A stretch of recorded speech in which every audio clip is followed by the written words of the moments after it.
Good evening, and thank you for joining us tonight on 207. I'm Samantha York. And I'm Rob Caldwell. Coming up on this Tuesday, Small Business Saturday is this weekend. Kristan Vermeulen from Makers of the USA is showing us a spread of Maine-made products just in time for the holiday season. But first tonight, the Portland Hearts of Pine had a fairy tale of an inaugural season. They finished one game short of reaching the league championship and set home attendance records along the way. David Guilford sat down with head coach Bobby Murphy to look back on what his team accomplished and, as he put it, how people's lives were changed. As you look back on the inaugural season, did it at all unfold the way that you expected it to?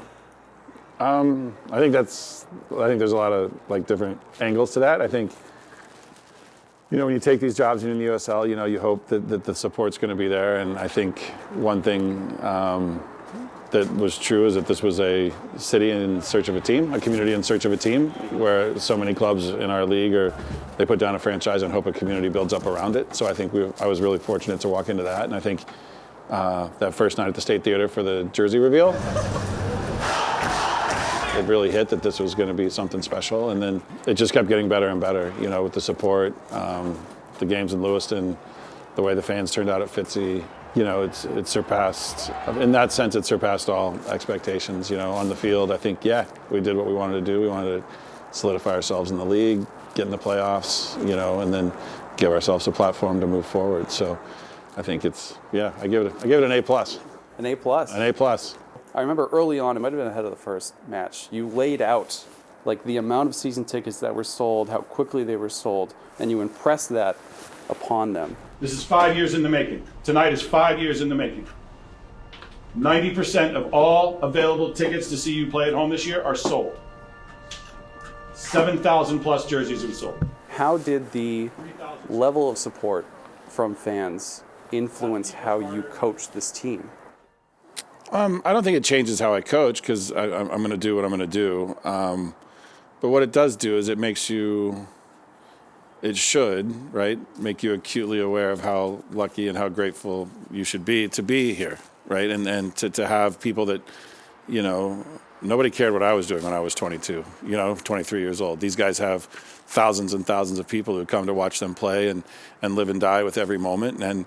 And with that comes a responsibility. You have a responsibility to give everything for them.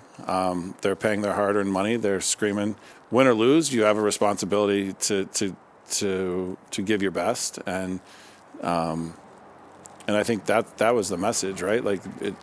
Be grateful for the situation that you're in, and be humble that people care this much about you, and take on that responsibility and give them everything that they're giving you. We saw a snippet of your post-game speech after the last playoff match. What a magical thing you helped build and create that will only continue to flourish and grow because of you. Did you have a chance once you were back in Portland to get everyone together and kind of debrief before everyone went on their own way? No, not as a group. No, but in anticipation of that, not being able to do that, I talked to him the night before the game. And I let them know that irregardless of what happened on Sunday night, this was Saturday night, that they had won. They had done things that not many people get to do. They were lucky that they got to not only plant the seeds, but sit under the tree for a little while and no idea how big that tree is going to get, but they got to do both. That they had inspired people. They had brought families back together. We get stories of, fathers and sons reuniting over the game or whatever it is. They changed lives, and not many people get to do that, especially doing what they love to do. So, I think that was the big message that, and that's what I tried to convey to him after the game was as the pain of losing subsided and goes away, that what we had talked about the night before would kind of take hold. So Bobby Murphy said he and his staff have already begun scouring the globe for players to add for next season, with a goal of giving Mainers home playoff matches next fall. The club has already announced at least 12 current players will return, including some top performers. Up next, how you can support Maine businesses this weekend while checking off a few items on your holiday gift list.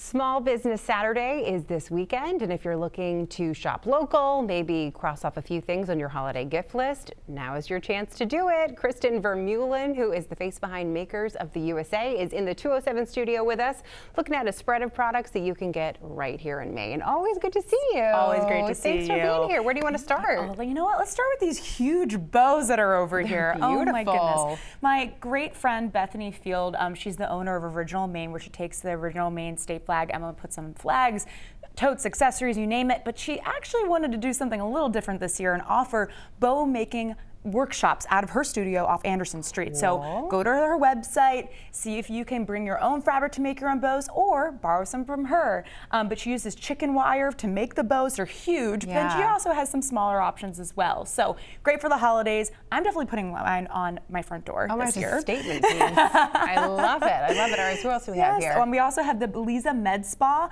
They are brand new, right next to Urban Air. So I love these ladies. Amanda and Joanna do everything from Botox to IV drip. So if you're at the holiday parties and you want to get hydrated after, being in the holiday spirit, go there before you go and travel. That's what I'm going to be doing after this. Nice. And getting a nice facial. So they just opened up right next to Urban Air in South Portland. Also, we have Mindy's Munchies, these lovely baked goods bakery, and their shop is based in Falmouth, right off Route 1.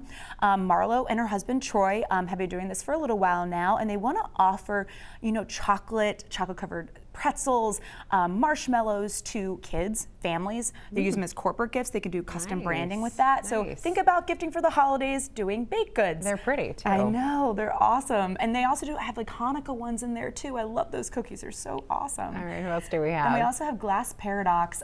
She actually makes functional art through glassware. So she makes wine glasses. I love this one over here. It actually, you can spin it a little bit. I promise it won't break, maybe. It's pretty. It's very pretty. And then glass ornaments as well. Nice.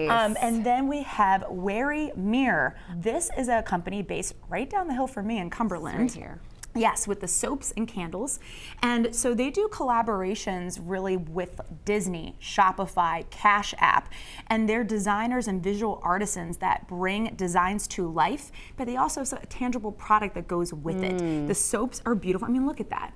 It's so creative. Funky. It looks It's cool. it's like an artwork. You don't even want to use it. And then on to Patami. So pillow, very good for meditation, yoga, inspired by the yoga community.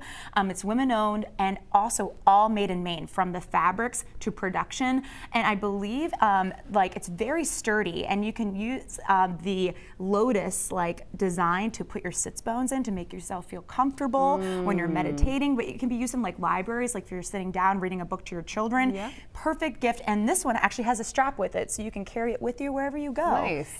Nice. All right, who else do we have? And then we also have Ketch Farms, so Andrew Ketch and his lovely, awesome family right here. But we also have a coffee table as well as a wine rack and a coat rack as well. But he actually takes trees from his farm and turns it into lumber and makes it into slabs of live edge just products. So he can do custom. He has regular inventory on his website. You should check it out. But the cutest family doing something that they love, and they just want to bring the woods of Maine to life through products that everyone can carry. Love it. All right, what are these guys? Fletcher's Mill. So Jody Fletcher, she actually was the one that started making a bunch of wooden-inspired pieces, but the salt and pepper mills are fabulous. I mean, look at them. The snowmen. They're so cute, but she's got a lot of holiday-inspired stuff based out of Maine, handcrafted in Maine and New Vineyard, Maine, and they've been around for a really long time, so I thought I'd introduce them to y'all. Nice. And we'll wrap it up here. Last but not least, 33 by Hand, James. He's actually located on High Street in Portland. He grew up in Skowhegan, wanted to bring the life of the outdoors where he inspired, being in Maine. And also he's a DJ, so the music scene as well, putting it into handbags, hats, toiletries, wallets. And then I'm also wearing some of his stuff too, his jacket and these wild pants. So Lots of different options, Sam, different Love price it. points, that also everybody just loves a good maker and a small business entrepreneur and getting to know them, and that's why I love being on here to promote them. Absolutely. A lot of stuff to get through, but a little something for everybody, which we love. Well, thanks so much Of course. for coming in. If you would like to learn more about the products that you just saw, Small Business Saturday, Kristan and the Makers of the USA, just head to the 207 section of our website and app, and don't go anywhere. We're back with our show right after this.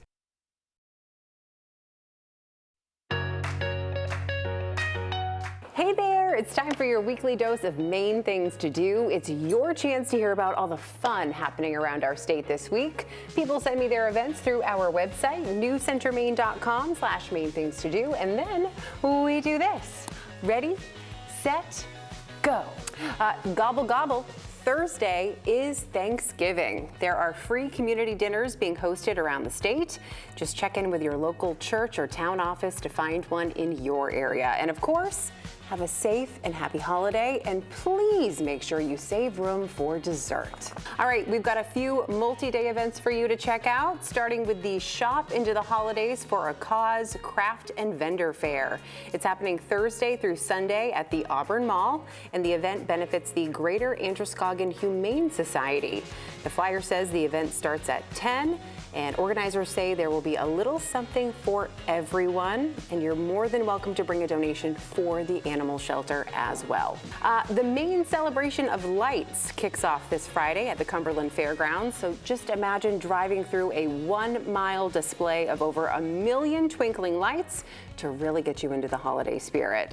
You'll have until January 3rd to check out the magical Wonderland, but be sure to check out the flyer for dates and times because there are a few days in December the light display is closed. Choo choo! Extravaganza 2025 is this Friday through Sunday in Auburn. Organizers say this is a family-friendly event that brings the magic of trains and winter together in a spectacular way. The event is from 10 to 4 all 3 days, and there is a suggested donation of $5.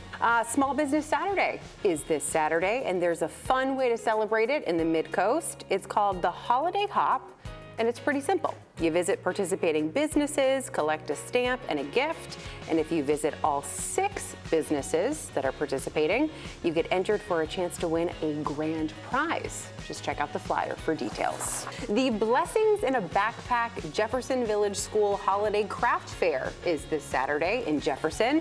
All the money will be donated to the Blessings in a Backpack program, which helps feed kids on the weekend during the school year. There will be plenty of crafts to meet all of your holiday needs. Stop by anytime between 9 and 2. That brings us to Sunday Fun Day and the Holiday Craft Fair in Richmond. There will be more than 25 local vendors and a wide variety of items to take home. The fair is happening from 10 to 3. God, we love the holidays and we love crafts in this state. But that's all we have time for.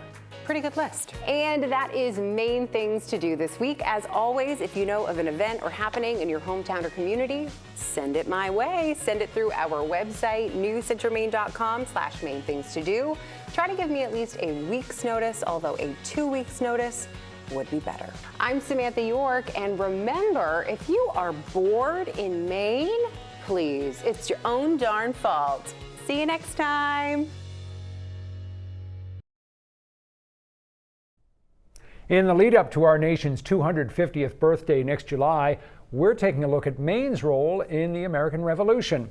Over the next few months, we'll be sharing interesting stories and artifacts from people who lived through that time. We are all familiar with who George Washington was, but not many people can say they own a lock of his hair. A snippet of his red curls have been preserved at the Maine Historical Society and will be featured in its Revolutionary Maine exhibit next year. Here's a sneak peek. This is a lock of George Washington's hair, which was acquired by Eliza Wadsworth. So Peleg Wadsworth, Eliza's father, served in the Revolutionary War as a general, knew Washington, and then when he was in Washington, D.C. afterward in politics, also knew the Washingtons. So when George Washington passed away, Eliza wrote to her father and asked her father to ask for a lock of hair. And Martha Washington, through her secretary, sent a lock of hair to Eliza, which was pretty common to request a lock of hair. It was a way to remember people. Yeah. But, you know, a famous person or a national figure like that was maybe a little unusual to be able to get a little bit. But because of Peleg's relationship with the Washingtons, she was able to get a lock of hair. And so this locket here, this is George Washington's hair. And the locket was made around 1850, or commissioned by around 1850 by Henry Wadsworth Longfellow, who was Eliza's nephew, as it passed down through the Longfellow family. And why was it important to you, it might be obvious, to include something like this in the collection? Well, multiple layers. I think it shows a Maine connection to the Washingtons, which is an important piece of our mission to share and preserve Maine's history, but also because it was in the Longfellow, the Wadsworth Longfellow family, so also important to Maine Historical Society.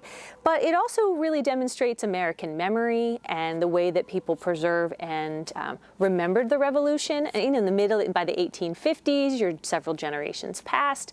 It's an interesting way to be able to commemorate the new nation. Perfect. With a Maine twist. Pretty cool stuff. An interesting twist. And coming up tomorrow on 207, lots of people talk about community.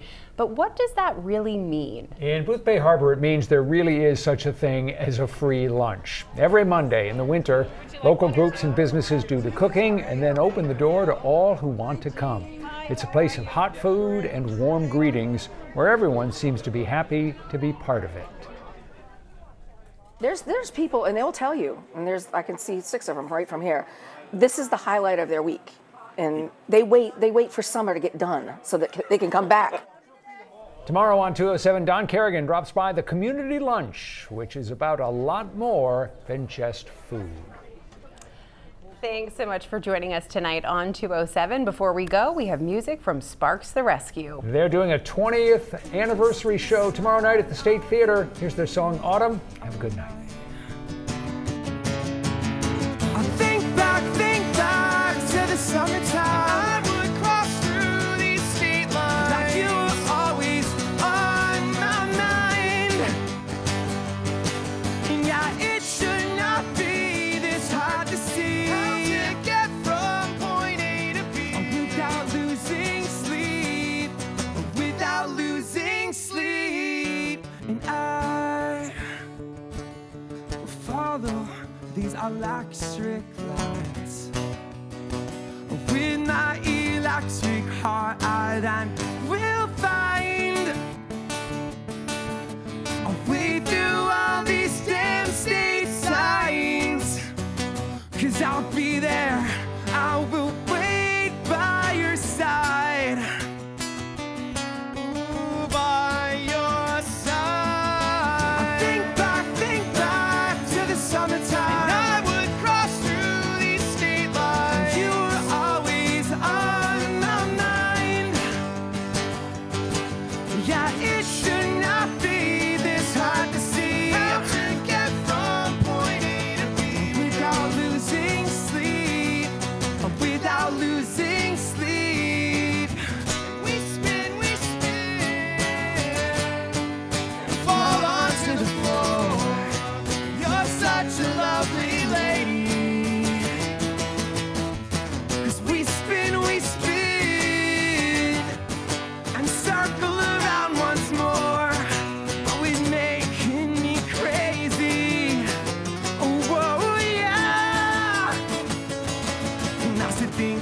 Think back to the summertime, 'cause I would cross through my state lines. You were always on my mind.